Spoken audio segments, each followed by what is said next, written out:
Qissas Lambiya kitabidan. Отбасы Хрестоматияс баспасы.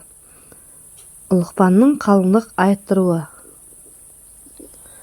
Ұлықпан хакімнің ұлы аузынан сөзі қойынан бөзі түскен момын қызға қырсыз жұмсағанға мінсіз екен. Ержеткен соң лайықты жар таппай жүріп қалады. Бойдақ баласының жүрісі көбейген сайын ел арасында сөз көбейеді. Болмағасын хакім ұлын ертіп келінді өзі іздейді. Қалыңдық іздеп ел аралап ұлын ертіп жүргенде ұлын аттың бауырына байлап алып қамшымен сабайды екен. Ақсақал, ұлыңыз не жазды деп сұрағандарға, айтқанды екетпейді деп жауап береді екен. Жұрт, балаң айтқан тілді екетпесе, одан артық не керек, түсінбеймін деп түсінбепті. Күндер өте береді. Bir күні бір ауылға келіп, ұлын тағы сабапты. Жұрт Ұлықпанның мына әрекетін түсінбей тағы да аң-таң болады.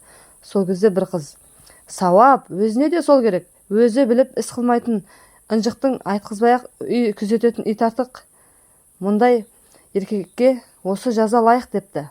Ұлықпан мына сөзді естігенде елең ете қалады. Ұлыма жар болатын ақылды әйелді таптым деп түйеді. Сол қызды айттырып, ұлының бағын ашқан екен.